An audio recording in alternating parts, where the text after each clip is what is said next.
Good morning, my dear children. Class 11, English Literature, 14 July 21. Topic: the third level supplementary reader. Difficult words. Spittoons means होता है container for spelling into, यानी इसके अंदर थूकने का एक पात्र, यानी थूक दान, पीक दान, हम क्या कह सकते हैं, पीक दान। इसको इंग्लिश में स्पिटूल्स बोलते हैं। जायंट ऑफ लाइट और स्मॉल फ्लैश ऑफ लाइट, यानी धुंधला प्रकाश।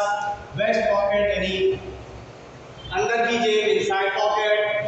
Snapped open, open with a sharp sound, यानी तेजी से खोलना।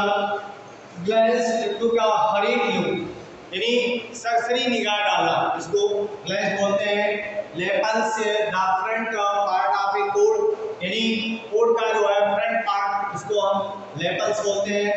Handle board, handle board means होता है कर्व अपवर्ड चेंड, यानी ऊपर की ओर प्रत्येक छोर को कर्व करना, यानी मोड़ना।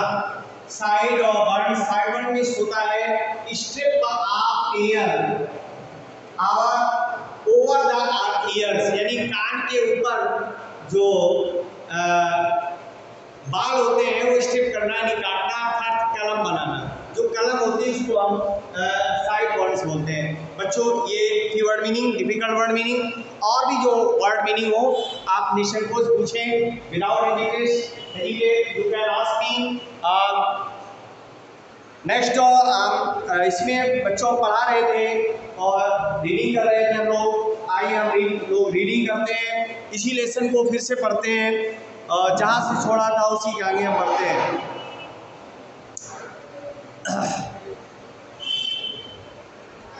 बच्चों, आपको याद है कहाँ तक पढ़ा था आपने बच्चों पढ़ा था ये पैसेज, फर्श पर पीतल के पीकदान थे, ये मैंने बता दिया था, पढ़ा दिया था। वर्ड मीनिंग सामने लिखी हुई है और इसके आगे हम लोग पढ़ेंगे। To makes your I walked over to a news boy and glanced at the stack of papers at his feet. It was the word and the word has not been published for years. The lead story said something about President Cleveland. I have found that front page since in the public library files, and it was printed June 11, 1894. बच्चों, यहाँ lead story का मतलब है मुख्य समाचार, printed का मतलब है छपे होना या मुद्रित होना। तो आइए हम पढ़ते हैं। टू मेक्स योर, यानी विश्वस्त होने के लिए, विश्वास दिलाने के लिए। I walk over to a news boy, मैं पत्र बेचने वाले लड़के के पास गया, यानी न्यूज़ बॉय का मतलब होता है जो न्यूज़पेपर बेचते हैं बच्चे, लड़के। And glanced at the stack of papers, और उसके पेपर्स एट हिज फीट, और उसके पैरों में समाचार पत्रों के ढेर की ओर दृष्टि डाली, यानी उसके पैरों के पास समाचार पत्र के बंडल रखे हुए थे।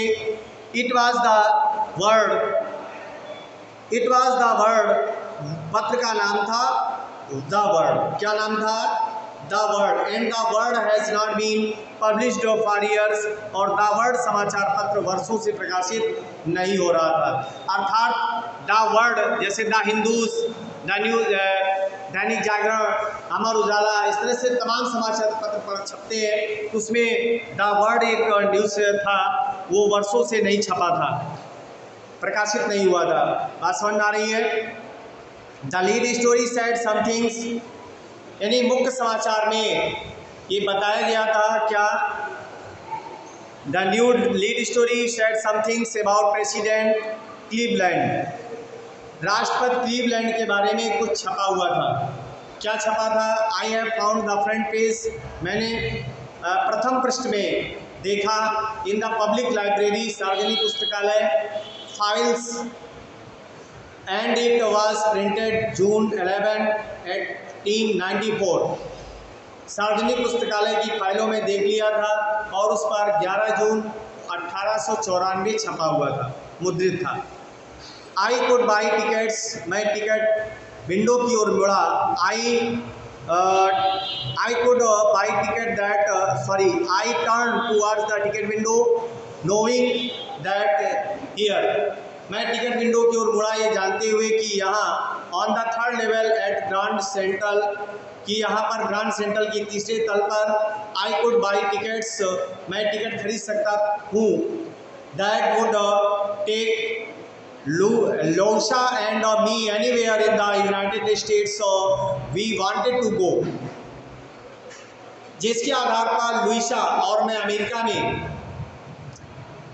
में 1894 में जहाँ भी जाना चाहें जा सकता है। ठीक है, wanted two ticket to Galesburg Illinois, यानी इलोनियस के 2 टिकट मैं चाहता था। Have you ever been there? It is a wonderful town still with big old frame houses, huge lawns and tremendous trees whose branches meet overhead and roof of the streets।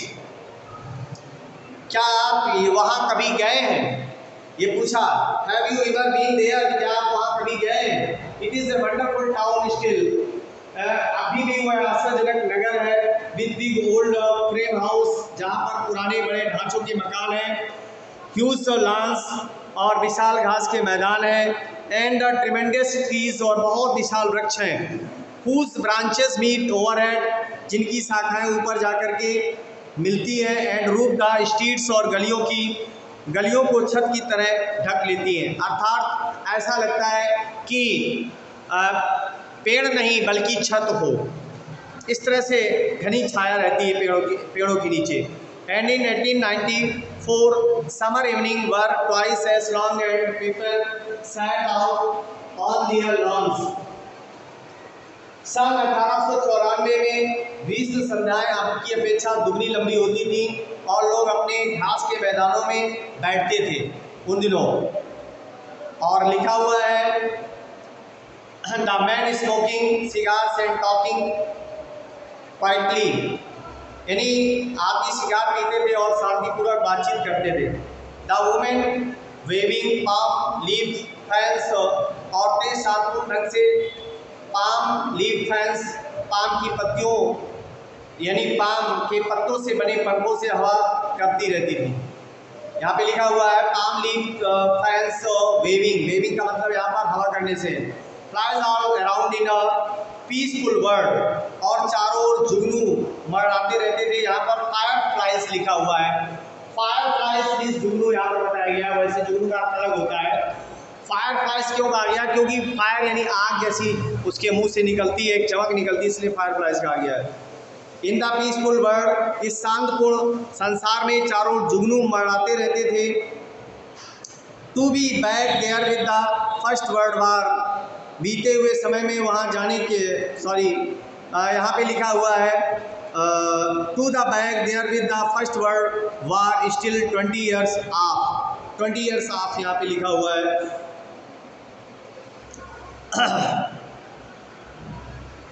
प्रथम विश्व युद्ध तब से 20 वर्ष पश्चात हुआ था। लिखा हुआ है, क्या लिखा हुआ है? तब से 20 वर्ष पश्चात हुआ था। And world war second over 40 years in the future, और द्वितीय विश्व युद्ध भविष्य में 40 वर्ष बाद होगा। I wanted 2 tickets for that, इसलिए मैं वहाँ जाने के लिए 2 टिकट चाहता था। बात समझ आ गई? The clerk figure the pair, he glanced at my fancy headband, but he figured the fare, and I had enough for 2 coach tickets one way. But when I counted out the money and looked up, the clerk was staring at me. He nodded at the bills that had not money, Mister, he said, and if you trying to skin me, you would not get very far. And he glanced at the cash drawer beside him. Of course, the money was old style bills, half again as big as the money we use nowadays, and different looking. I turned away and got out fast. There is nothing nice about jail even in the 1894. बच्चों इसमें ध्यान देना है, यहाँ पर figured शब्द आया है। फिगर्ड मीन्स होता है कैलकुलेटेड, यानी कैलकुलेशन, हिसाब किताब लगाना। वैसे फिगर मीन्स होता है आकार या आकृति, लेकिन यहाँ पर फिगर्ड का तात्पर्य किससे लिया गया है? कैलकुलेशन से लिया गया है। और स्टेरिंग एट मीन्स होता है टकटकी लगाकर देखना, यानी एक टक देखना। और यहाँ नूडेड शब्द आया है। नूडेड शब्द आता है जब कोई बात किसी के द्वारा स्वीकार कर ली जाती है, वहाँ पर नूडेड शब्द आता है, अर्थात सिर हिला देना। और टू स्किन मीन्स होता है स्वाइंडल, यानी धोखा देकर ठगना। स्किन SKIN स्किन माने होता है त्वचा, लेकिन टू स्किन वर्ड आया है, इसका मीन्स है to cheat any other persons. तो आइए बच्चों हम लोग पढ़ते हैं। The clerk figured the fare. लिपिक ने किराए का हिसाब बनाया, कैलकुलेशन किया। उसने मेरे भड़कीले हेड बैंड पर दृष्टिपात किया, अर्थात उसने सरसरी निगाह डाली, पर उसने किराए का हिसाब लगाया, अर्थात किराए का हिसाब जोड़ा। उसने कैलकुलेशन किया और मेरे पास 2 कोच टिकटों के लिए एक ओर से जाने के लिए पर्याप्त पैसा था। मेरे पास इतना पैसा था कि मैं एक ओर आराम से जा सकता था। पर जब मैंने पैसे गिने, काउंट किए और ऊपर की ओर देखा, तो जो क्लर्क था मेरी ओर एकटक देख रहा था। उसने पैसा देखकर अपना सिर थोड़ी देर के लिए ऊपर नीचे किया, अर्थात उसने ये बात स्वीकार कर ली। उसने कहा, क्या कहा? श्रीमान जी पैसा नहीं है और ये मुझे ठगना चाहते हो, बचकर निकल नहीं पाओगे, क्यों? उसने अपने पास कैश दराज की ओर दृष्टि डाली। स्वाभाविक रूप से दराज में पुरानी तरह के नोट थे, जो आकार में आधुनिक नोट के आधे थे, और वो नोट बिल्कुल अलग दिखाई दे रहे थे। मैं वहाँ से चुपचाप निकल गया, खिसक लिया और तेज़ी से बाहर आया। ये सन 1894 ईस्वी में जेल जाने का विचार अच्छा नहीं था, क्योंकि ये सबसे दुर्भाग्यपूर्ण स्थिति मानी जाती थी, और आज भी मानी जाती है, उस समय भी मानी जाती थी। आइए बच्चों आगे थोड़ा सा और दृष्टिपात कर लेते हैं, चूँकि टाइम बढ़ रहा है और हमारे पास लेसन का मैटर बहुत सारा है, इतना सब कंप्लीट करना है। How to complete it, but if we try to read then we finish. And that was that लिखा है। दैट वाज दैट का मतलब है उस दिन की बात वहीं ख़त्म हो गई। दैट वाज दैट मीन्स जो कुछ उस दिन हुआ था वहीं पर ख़त्म हो गया। I left the same way I came. मैं उसी रास्ते से वापस गया जिससे मैं आया था, अर्थात I suppose so next day during lunch hour. मेरा मानना है कि अगले दिन लंच के समय, भोजन अवकाश के समय, आई drew $300 out of the bank. मैंने $300, ठीक है, निकाले थे जो मेरे पास थे। I drew $300 out of the bank. Nearly all we had and bought old style currency. और पुराने समय की मुद्रा मैंने खरीदी। That really worried my psychiatrist friend. जिससे मेरे मनोचिकित्सक मित्र को बहुत चिंता हुई, अर्थात वो बहुत ज़्यादा चिंतित हो गए। You can any by old money. तुम कैसे जो है पुरानी मुद्रा को कैसे खरीद सकते हो, कैसे उसको क्रय कर सकते हो, आगे लिखा हुआ है। That really worried my any dealers but you have to pay a premium. यानी किसी करेंसी को, पुरानी करेंसी को, व्यापारी से पुरानी मुद्रा को खरीद सकते हो, परंतु आपको कुछ उसका शुल्क देना पड़ता है, यानी प्रीमियम देना पड़ता है, तभी वो आपको मिलेगा। My $300 brought less than 200 in old style. मेरे $300 से $200 से कुछ कम पुरानी मुद्रा मिली। But I did not care, लेकिन मुझे इसकी चिंता नहीं की, अर्थात मैंने इस पर ध्यान नहीं दिया। एक्स वर 13 सेंट्स और डजन इन 1894।